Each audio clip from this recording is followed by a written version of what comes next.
दोस्तों, टाइटैनिक जहाज के बारे में तो आप सब लोगों ने सुन ही रखा होगा और आप में से ज्यादातर लोगों को टाइटैनिक फिल्म देखने के बाद ही इसके बारे में पता चला होगा। दरअसल दोस्तों, टाइटैनिक इतिहास के पन्नों में दर्ज सिर्फ एक नाम नहीं है, बल्कि समुद्री इतिहास में इसका नाम एक सबसे बड़े हादसे के तौर पर भी दर्ज है। ये उस वक्त का सबसे बड़ा और विराट जहाज था। टाइटैनिक इतना विशाल था कि कहा जाता है कि खुद ईश्वर भी इसे डुबो नहीं सकता।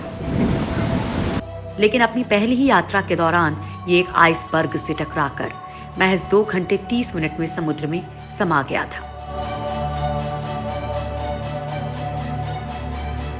टाइटैनिक के बारे में कहा जाता है कि समुद्र में तैरता एक होटल था। साल 1912 में टाइटैनिक जहाज सिर्फ अमीरों के लिए एक मौज मस्ती का अड्डा भर था, लेकिन इसे बनाने वालों के लिए ये एक सपना था। टाइटैनिक को समय के सबसे अनुभवी इंजीनियर्स ने डिजाइन किया था और उसके निर्माण में उस समय की सबसे उन्नत टेक्नोलॉजी का इस्तेमाल किया गया था। लेकिन इसे बनाने वालों का यह आत्मविश्वास ही इस जहाज को ले डूबा।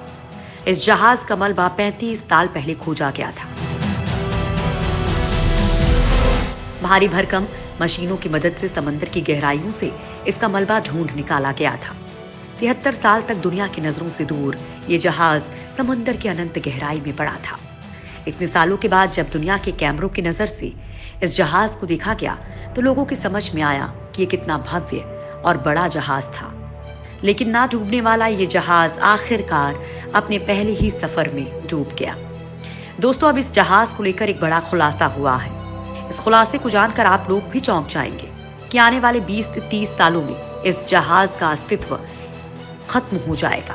तो दोस्तों, आप लोगों को ज्यादा इंतजार न करवाते हुए ये राज हम आप लोगों के सामने खोल ही देते हैं कि आखिर वो क्या वजह है जिससे इस जहाज के अस्तित्व पर खतरा मंडरा रहा है। वैज्ञानिकों की खोज से हुआ बड़ा खुलासा। टाइटैनिक के मलबे को खा रहे हैं बैक्टीरिया। 30 सालों में खत्म हो जाएगा टाइटैनिक का अस्तित्व। जिस टाइटैनिक जहाज के बारे में कभी ये कहा गया था कि वो कभी डूबेगा नहीं, वो ना सिर्फ डूब गया बल्कि उसका मलबा भी धीरे धीरे मिट्टी बन रहा है। वैज्ञानिकों ने तो यहाँ तक दावा कर दिया है कि खारे पानी की वजह से 30 साल में टाइटैनिक का मलबा पूरी तरह से खत्म हो जाएगा। टाइटैनिक की तलाश में गए गोताखोरों ने करीब 1 दशक बाद एक बार फिर इसे ढूंढकर इसकी कुछ तस्वीरें जारी की हैं। दरअसल आइसबर्ग से टक्कर के बाद जब ये जहाज 2 टुकड़ों में टूटकर समंदर में डूबा था तो इसका मलबा 3.8 किलोमीटर की गहराई में समा गया था। लगभग 73 साल तक इस जहाज का मलबा अनछुआ ही समुद्र के अंदर पड़ा रहा था। पहली बार साल 1985 में टाइटैनिक के मलबे को खोजकर्ता रॉबर्ट ब्लार्ट और उनकी टीम ने खोजा था। ये जहाज जहां पर डूबा था वहां घुप अंधेरा है और समुद्र की गहराई में तापमान 1 डिग्री सेल्सियस तक पहुंच जाता है। अब इतनी गहराई में किसी इंसान का जाना और फिर सुरक्षित वापस लौट कर आना बहुत ही मुश्किल काम है। ऐसे में जहाज का मलबा लाना तो बहुत दूर की बात है। मशीनों से भी ये काम नहीं हो सकता क्योंकि खारे पानी पड़ा होने की वजह से इसका ढांचा कमजोर पड़ चुका है। और वैसे भी जहाज इतना बड़ा और भारी था कि लगभग 4 किलोमीटर की गहराई में जाकर मलबा निकाल कर बाहर निकाल पाना नामुमकिन है। नोवा स्कॉटिया के हैलिफैक्स में डलहौजी विश्वविद्यालय के शोधकर्ता हेनरी ट्रेट ने सालों तक टाइटैनिक के मलबे का अध्ययन किया है। इस अध्ययन के दौरान 2010 में उन्होंने बैक्टीरिया की एक नई प्रजाति की खोज की थी। इस बैक्टीरिया का नाम है हेलोमोनस टिटानिका। ये बैक्टीरिया जहाज के मलबे से लिए गए एक जंग के नमूने में पाया गया था। होलोमोनस टिटानिका मलबे पर पाए जाने वाले जीवाणुओं में से एक है जो जहाज के लोहे को तोड़कर खा जाते हैं। इससे जहाज का लोहा खत्म हो रहा है और उसके आसपास समुद्री घास उग रही है जो जहाज के मलबे के लिए खतरनाक है। बीबीसी की एक रिपोर्ट के मुताबिक जंग पैदा करने वाले ये बैक्टीरिया हर रोज करीब 180 किलो मलबा खा जाते हैं। यही वजह है कि वैज्ञानिक मानते हैं कि अब टाइटैनिक की उम्र ज्यादा नहीं बची है और अब एक दिन ऐसा आएगा जब पूरा मलबा मिट्टी में बदल जाएगा और टाइटैनिक केवल लोगों की यादों में रह जाएगा। हाल के सालों में टाइटैनिक को ट्रैक करने और स्मारक बनाने के लिए एक ट्रैकिंग और मैपिंग प्रोजेक्ट शुरू किया गया था। 2012 में टाइटैनिक के मलबे को यूनेस्को ने कल्चरल हेरिटेज का दर्जा दिया था।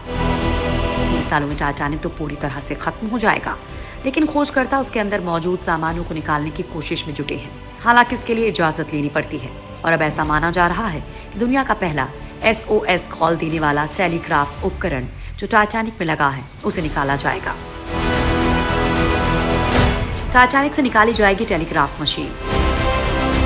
कोर्ट ने दी टाइटैनिक को काटने की इजाजत। दरअसल ये वो उपकरण है जिसने टक्कर के बाद बचाव के लिए खतरे का सिग्नल दिया था।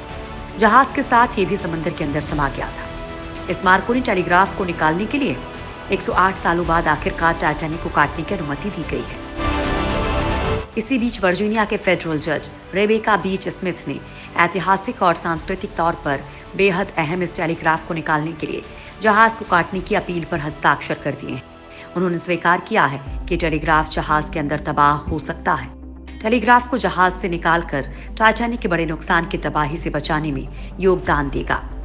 आप लोगों को जानकर हैरानी होगी कि करीब 20 साल पहले भी इसे काटने की इजाजत मांगी गई थी, लेकिन तब ये इजाजत देने से इनकार कर दिया गया था।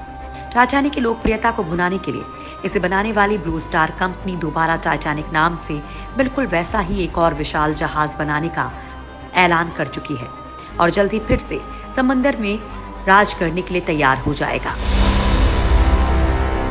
दोस्तों, टाइटैनिक अभी लोगों की यादों में जिंदा है।